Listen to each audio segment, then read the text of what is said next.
Welcome to the Lifestyles Unlimited Real Estate Investor Radio Show, a real estate investment program. Listen and learn how to use real estate to build wealth and passive income streams for you and your family. We bring you experts every day to discuss and answer your questions on everything from single-family homes all the way up to 600-plus unit apartment complexes. And now, the Lifestyles Unlimited Real Estate Investor Radio Show.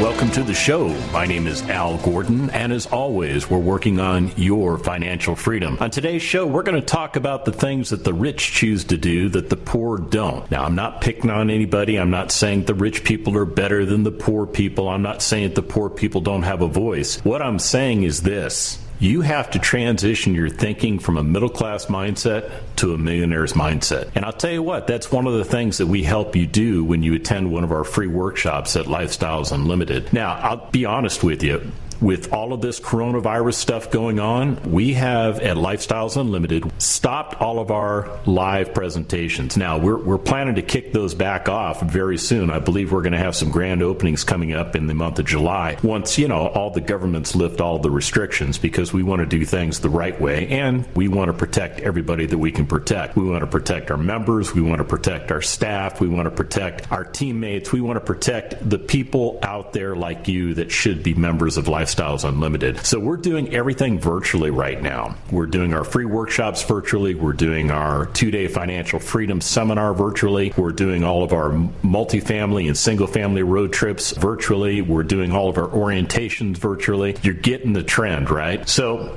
the best way, I think, for you to check us out at Lifestyles Unlimited is to go to one of our free workshops. And to do so, go to freeworkshoplivestream.com. That's freeworkshoplivestream.com. Now, the reason I bring that up at the beginning of the show is because during that free workshop, we spend a good portion of the time talking about what I'm talking about today. Now, it's not the exact same context. I'm not giving you the actual excerpt from the free workshop. What I'm going to do is I'm going to talk about some of the things that rich people choose to do that poor people don't. And I'm going to put it in the context of an article that I read. Now, this is an older article that was in Business Insider, written by a gentleman by the name of Derek Saul. And, when I read it, I really thought it resonated well with me. I believe that the information that the gentleman wrote is timeless. I think it applies today as well as it did, 5 years ago when this article was written. I think it goes back in time. I think it addresses things that were going on, before the article was written. And to that extent, I think it's important to point out that the richest 1% of the world currently control 48% of the world's wealth.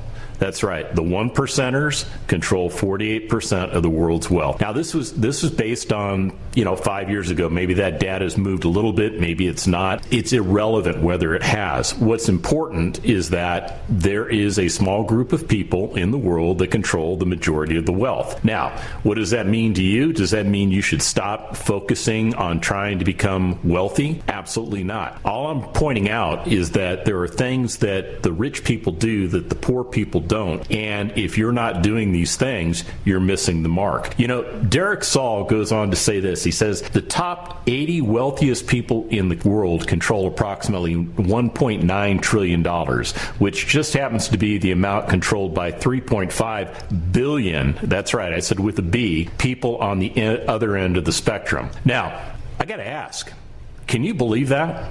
That there are 80 people in this world that collectively share the same amount of money as 3.5 billion people? Well, global inequality continues to be a hot button issue with many of us as we realize that, we're in the bottom 99%. You, me, Del Walmsley, we're all in the bottom 99%. Does that really matter? I don't think so. But I will tell you, the Occupy movement, which originated way back in 2011, originated for that very reason. Many individuals who did not have wealth were disgusted by the rich 1% who were, in their opinion, writing the rules of an unfair global economy that is forecasting our future. So you got to ask yourself, Is it true?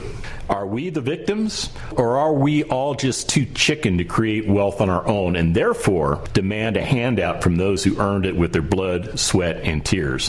While many of us would like to believe that each one of those 80 people that inherited, let me say it again. Many of us would like to believe that each one of those 80 wealthiest people inherited their wealth, but according to Derek, he says only 11 actually did. He said the other 69 have built their immense wealth from very little. Look at Warren Buffett for an example. He grew up as a middle-class child, but got addicted to the world of business and investing at a very young age. And today he is worth, $70-80 billion. And that's with a B, not with an M. This guy has got a lot of money. And remember, nobody gave him this money. He earned it because he has always taken actions like the rich would, and he's avoided the actions of the poor. So much that since he has so much wealth, should he be required to give his money to the rest of us because we haven't become as successful? Well, I think the answer to that is a resounding I don't think so. Instead, we should be studying the things the rich do and should be actively doing them ourselves. It is important to understand what the wealthy do. If we plan to pattern ourselves after the wealthy, we have to get inside the mindset of the wealthy. And, the wealthy are doing things a little bit differently. And some of the things that we need to consider are maybe to believe that the rich believe in the law of income. Yeah, the rich believe that they'll be paid in direct proportion to the value that they deliver to the marketplace. In other words, if they're integral in forming a product that nearly everyone in the world wants or needs, then they should be compensated accordingly. And I'm a firm believer in that. I don't think there should be something for nothing. I think that, you should be rewarded based on the effort that you put in and the results that you achieve. And I'll tell you what, let me give you the website again to check us out for the free workshop. It's freeworkshoplivestream.com. That's freeworkshoplivestream.com. Check us out. It'll only take an hour and a half of your time. You'll be amazed.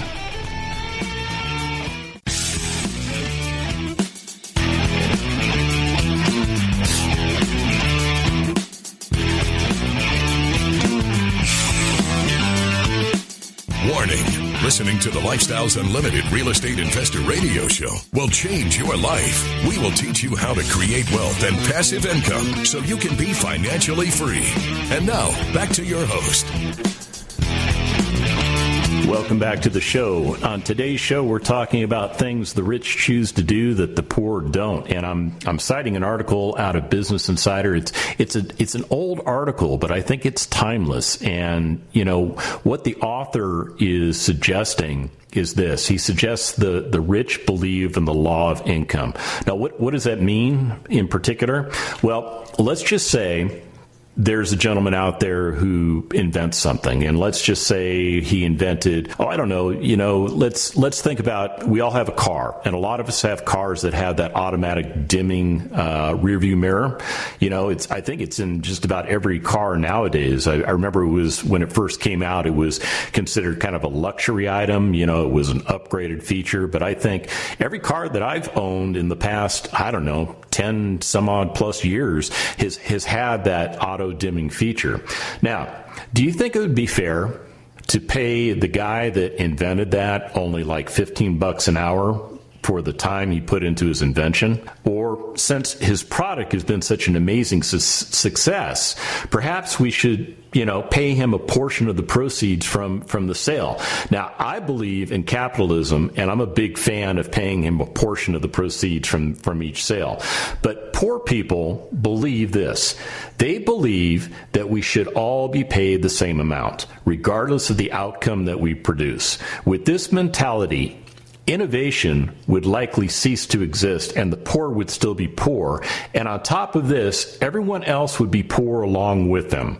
I don't know about you, but this is not the future I want for my children. Now, another premise that the author makes is this. He says, the rich focus on opportunities, not obstacles. There was once, let me give you an example. There was once a shoe salesman that found himself in a faraway country trying to sell shoes to the natives. The only problem was this. Nobody there wore shoes, and the sale was often quite difficult to make. The salesman soon gave up in frustration, and he decided to leave that area. On his way out, he runs into another shoe salesman, and he says this. He says, "Don't bother entering this town. These people don't even wear shoes." Well, the eyes of the second salesperson, they grew wide. He says, "No one wears shoes? No one has shoes? Then I could sell a pair of shoes to everyone in that town. How fortunate I am to have stumbled upon an untapped market." That story reminds me that it's all a matter of perspective. The poor often see obstacles and quickly give up, while the rich see the opportunities and enter arenas that many wouldn't dream of. I mean, you have to think about it. It's true.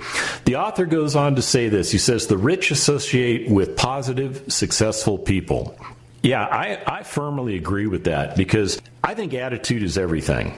If you continually hang out with people that complain about the weather, badmouth the government, speak negatively about the state of the economy, then you're likely to start doing the exact same thing.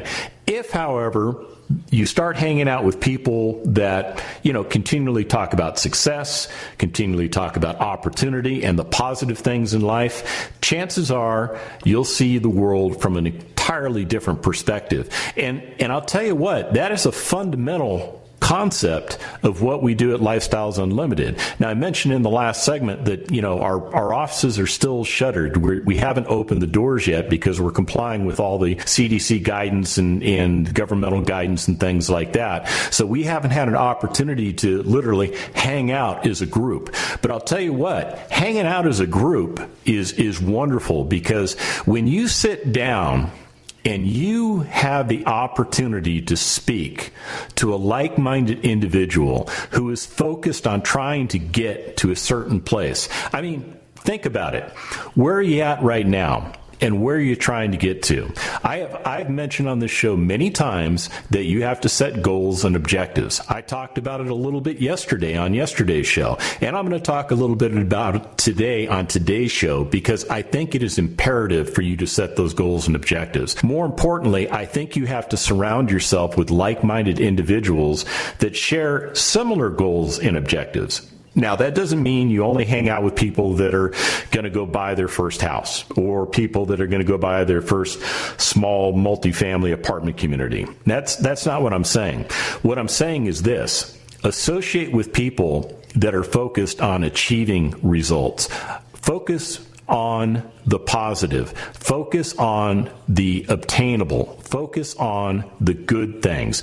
There's enough bad stuff going on in the world. Heck, you can turn on the TV and you can see the world just it seems to be imploding. And it doesn't matter if you're watching TV today, you're watching TV a week ago or 2 months ago, or you're going to be watching TV in the future. The thing about the news is bad news sells. So you always get all the bad news. You don't get a lot of the good stuff. So take the news in context, but don't make it be your centralized focus for what you do. Surround yourself with like-minded people that are trying to accomplish the same things you are. I have to recall, and I got to go back a few days here because it's been a few days since I've had an opportunity to go to a Lifestyles Unlimited case study in person.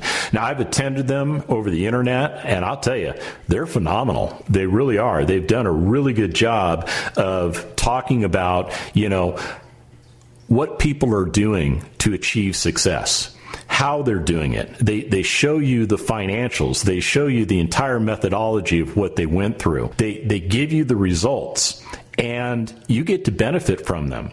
You get to have the opportunity to hang out with these people. Even if it's in a virtual environment, you're getting exposed to like-minded people that are trying to achieve the same results you are. See, we're all trying to get out of the rat race. I mean, that is clear as day. We do not want to be saddled with what we have been doing because society told us to go to school, get good grades, get into a good school, either a college or a trade school, or go out into the workforce. And if we went into the college or the trade school, we were supposed to get good grades there because we were going to go out into the workforce. And the key thing about going out into the workforce, you would have income.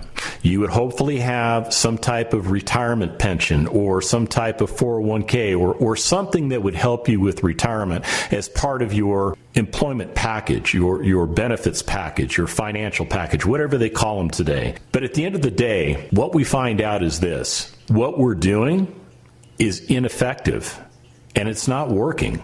It's not working very well. It didn't work well for me. I mean, I did 27 years in the Army, and I had a pension coming out of the Army, but that pension only provided a third of what I was making when I was working full-time for the Army. So I had a huge financial catastrophe that I had to deal with. But more importantly, what I did was I became a member of Lifestyles Unlimited, and I started surrounding myself with positive, successful people. And you know what happened? It changed my mindset. It changed it from a middle-class mindset to a millionaire's mindset, and it can happen for you too.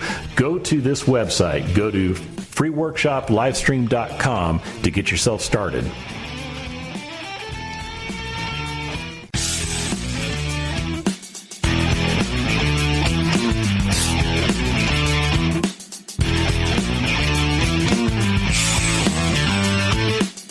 Welcome back to the Lifestyles Unlimited Real Estate Investor Radio Show. It's time to turn up the volume and fine-tune your passive income plan so you can create the lifestyle you've always wanted. You know, we should study the things the rich do, and we should emulate them, especially if that's what we're trying to achieve. Now, in the earlier part of the show, first segment, I gave a stat out that said something along the lines of 1% of the entire world's population controls 48% of the money. That's a huge stat. Now, what I'm not suggesting is that you go right from zero to hero. In other words, you go from nothing to the top 1% of all those income earners or wealthy people that are out there. But what I am saying is this: you've got to get started. You have to put your foot down, and you have to say, I'm going to take a step forward. I'm going to stop doing what I've been doing, and I'm going to take a leap of faith forward, and I'm going to do the things that I need to do. It's important that you get that mindset. It's important that you train your mind to start thinking like a millionaire.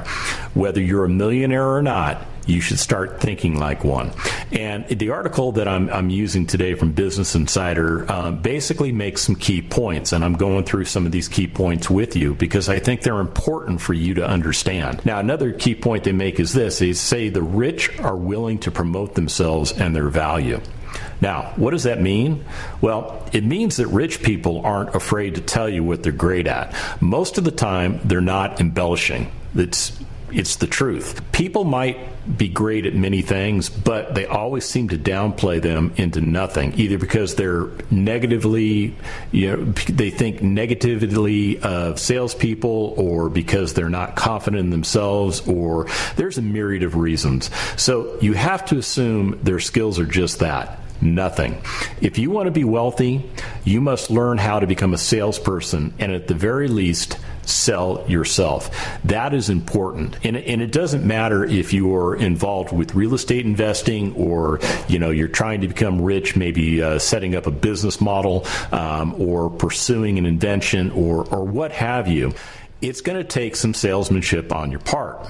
What does that mean when it comes to real estate investing? Why do you have to have some salesmanship on your part?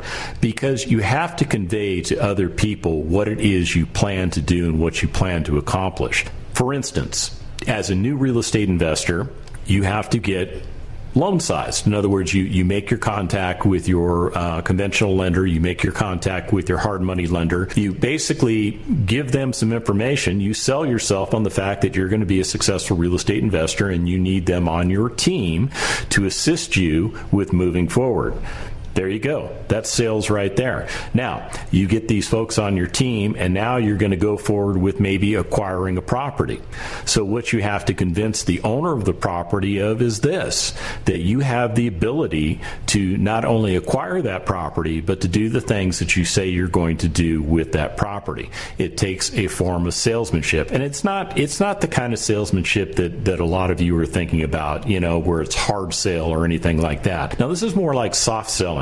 It's more along the lines of, conveying to people that you have the ability to help them accomplish what they're trying to accomplish. You think about it.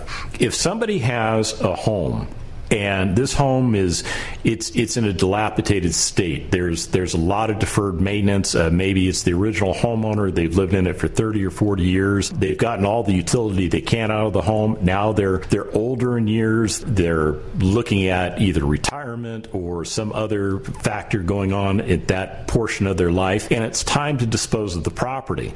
Well, the challenge that they might have is this. It would take $20,000, maybe $30,000 to get that property renovated so that it could compete in the marketplace for the properties that are in the best condition. Now, somebody that's owned a property usually for 30 or 40 years that's let the property decline over that time, that's an indication they don't necessarily have the ability to put the money forward. Now, what you're going to do is you're going to come forward and you're going to convey to the individual that it's okay, that you can buy their property, and they may have been educated to think that no, you can't because it's got to be fixed up. You, on the other hand, as a successfully trained and educated real estate investor, you can go and put their mind at ease and say, look, not only do I have the ability to pay for your property right now, we can help you get moving along to what you're trying to accomplish. And it's a win-win situation for everyone. But along the way, what you're doing is you're promoting yourself and you're promoting your value. And that's important. It's extremely important. Another component that the article makes, or another point that the article makes, is this. The rich grow bigger than their problems. Yeah, that's kind of an interesting concept. You see, the poor see a problem and they chalk it up to bad luck, and usually they just quit trying. The rich run into problems, and they might scratch their heads for a while, but they don't give up. They work, and they work, and they work until they discover a solution to the problem so they can win in the end. It's important that you win in the end. I heard a compelling story that fits this idea perfectly. Okay, there was a plot of land for sale that had always been classified as residential. Many investors in the area knew that the value of the property could be worth 25 times the selling price if the property were zoned as commercial property. But many had tried and failed at this appeal. The property remained for sale at a severely discounted price. But there was one lady who took on the challenge. And what she did was she purchased the property, hired a team of lawyers, and after a few months of painstaking efforts, was able to get the land reclassified and rezoned as a commercial property. And even with the cost of the team of lawyers, she earned 20 times her investment in just a few months, keep in mind. And by tackling and overcoming the problem, she became a very wealthy lady. That mindset is the kind of mindset that you have to put into place. Kind of like the example I gave you about the older person owning a property. There's a lot of people that would have looked at that property and said, oh, it's blighted, it's disgusting, I can't buy it, I won't buy it, blah, blah, blah, blah. But we, as educated and trained real estate investors, we can see through the noise, we can see through the clutter, and we can see that property has potential to do great things for us. So we pursue that property. It's important. It's very important for you to think this way. Now, another concept that the author brings up, he says, the rich think both. The poor think either or. Now, economists come up with the term opportunity cost. Okay, that term has been around for quite a long time. I remember hearing about opportunity costs way back when I was in college in the 80s and, doing my accounting classes and things like that. But simply put, It means you have to choose one thing, and then you're ultimately foregoing something else. So in other words, if I've got $5 and I want to buy a $5 ice cream cone, then I'm ultimately giving up that pack of gum that sells for $5 that I wanted as well. But this is how the poor people tend to think. They have a set amount of money, and they think they can either spend it on one thing or another, but not both. It sounds logical, doesn't it? But the rich focus on how they can get both. So let me give you an example of how you could get both. Following along the same lines as the example I just gave you, let's give a rich person $5. They too want an ice cream cone that costs $5, and they want a pack of gum that costs $5. But instead of thinking either or, they decide to go for both. Now, to do this, the rich mindset would not buy the ice cream or the gum initially, but instead they would buy a 24-pack of water for $5. Then they'd walk down the road a ways, sell each water bottle to passersby for 50 cents each, and earn a total of $12. Now they can enjoy their ice cream, their gum, and still have $2 left over to spare. The rich have a both mentality, not an either-or mentality. And this is part of what we have to get you to embrace. We've got to get you focused on this, and we do it in our free workshops. And if you'd like to be a part of an upcoming free workshop, we've got one actually tonight. Go to freeworkshoplivestream.com, that's freeworkshoplivestream.com, and get yourself registered, get yourself educated.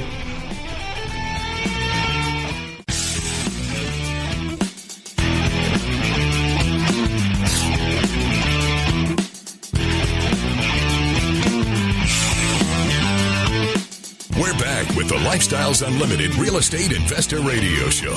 We're here to answer your questions and help you become financially free.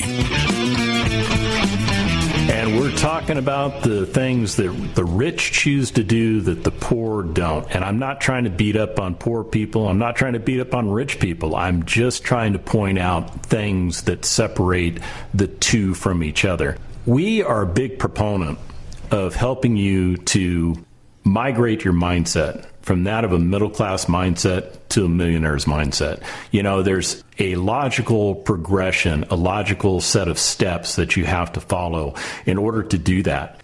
By transitioning your mindset, does that automatically make you a millionaire? No. Could you become a millionaire without changing your mindset? You could. But what we think is this. We think that you have to create that millionaire's mindset so that it will open up the possibilities of what is actually available to you. It's going to open up the possibilities for investing. It's going to retrain and retool your mind because, see, society's done a number on you. You know, they've told you that the way to financial freedom is to go to school, get a good job, and get retirement benefits as part of that job. Well, you do that for 35, 40, 45 years, and you get to a point in your life where you might have a chunk of money, and then you're going to try and retire off that chunk of money. And the key thing here is that you do not want to run out of money before you run out of life. And that is very, very difficult to predict. Now, I'll tell you, we have a completely different perspective. What we train you to do and what we educate you to do, what we help you to transition your mindset to do is to retire in 5 years or less. That's right. So by using residential income producing real estate, you can actually adjust your mindset and you can adjust your financial position in life to a point where you can literally retire in 5 years. It's doable. I did it. A lot of people at Lifestyles Unlimited have done it. You know, the people that haven't done it are either the people that haven't taken action or there's a situation in their life that's going to take them a little bit longer than 5 years to remedy.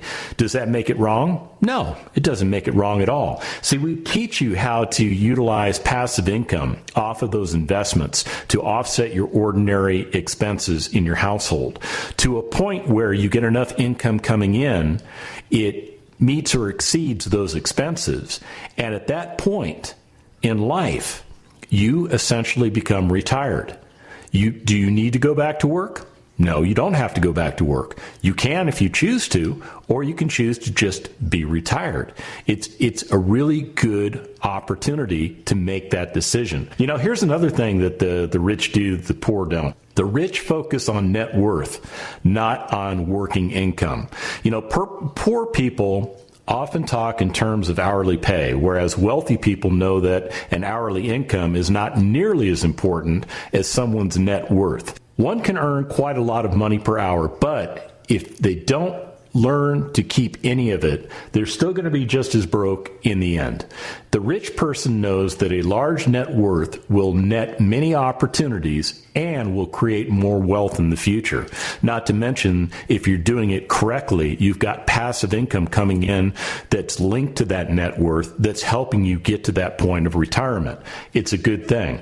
Now, the rich constantly learn and grow. Constantly.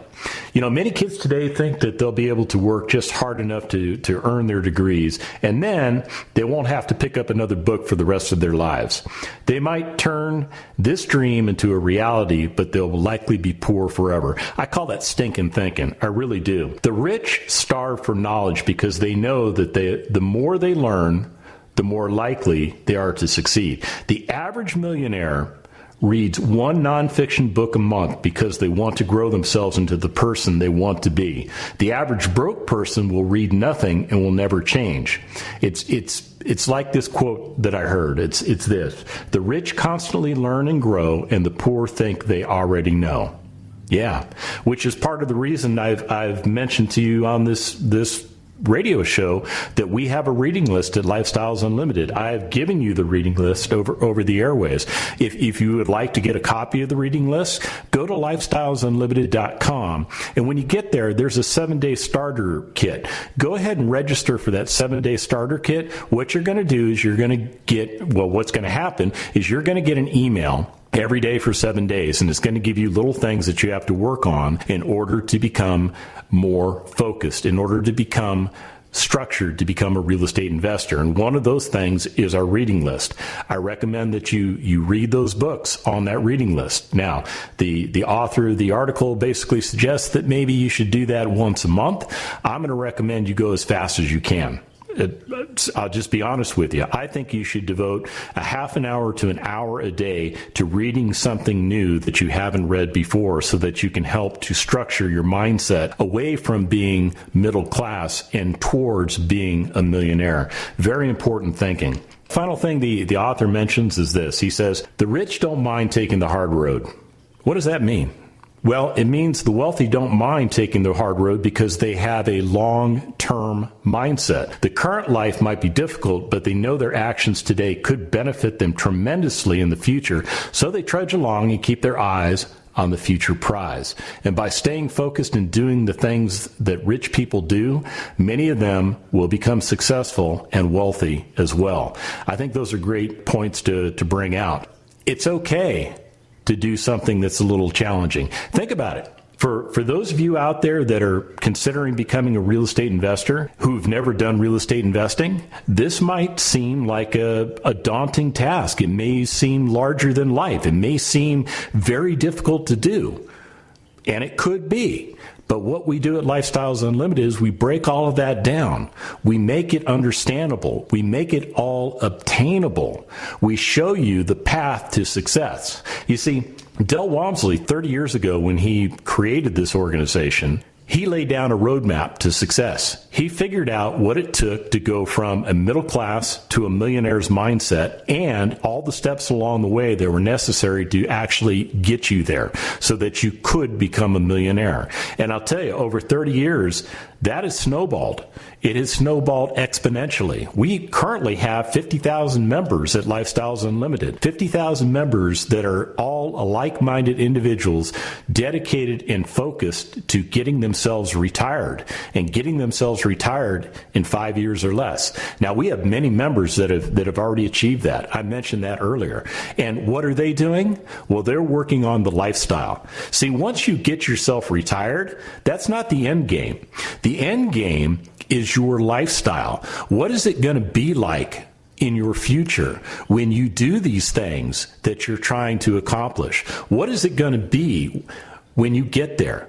Is it going to be the road to riches, or is it going to be something else? Now, I will tell you, we focus our mindset on the road to riches. We focus our mindset on the goals and objectives that we have laid out for ourselves. And we are doing things along those lines to achieve those goals and objectives. I mentioned that I was able to get myself retired in 2 years. I'll tell you what, when I got out of the Army and I was living off of a pension that paid me 1/3 of what I was making, I never thought I'd get to retirement. I really thought I was going to have to get back into the workforce and, get some kind of paying job. And I was probably going to be working till the age of 70 or beyond. That's really what my mindset was. But then when I found Lifestyles Unlimited and I started going through the educational program, I learned that the problem wasn't with me. The problem was really with the map I was following. It's hard to say on the air that I was a failure. I failed. I mean, if my goal was to be retired at a certain point, and I got to a physical retirement with the Army, but I wasn't financially retired, I was a failure. And that didn't sit well with me. And so I went and I got a job, and I continued along that middle-class mindset. But when I found Lifestyles Unlimited, I changed the mindset.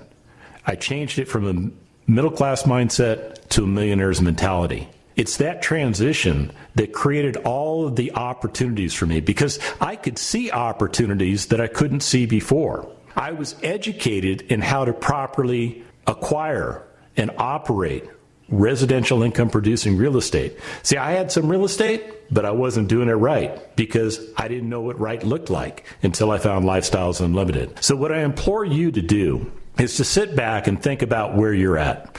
Are you in a millionaire's mindset, or are you still in a middle-class mindset that society taught you? It's a tough question to answer, but you've got to answer the question. If you're ready to take action, you need to come to one of our free workshops. We've got them coming up. We've got one tonight, believe it or not. We've got one on June 6th. That's a Saturday. Runs at 12 noon Central. We've got one June 9th, another one June 10th. We've got them available, and you've got to check them out. To find them, go to freeworkshoplivestream.com. That's freeworkshoplivestream.com. And remember, it's not the money, it's the lifestyle. Have a wonderful day. The Lifestyles Unlimited Real Estate Investor Radio Show is for entertainment purposes only. Please consult a professional regarding your personal investment needs. Nothing presented on the Lifestyles Unlimited Real Estate Investor Radio Show constitutes an endorsement, recommendation, offer, or solicitation to buy or sell any product or security.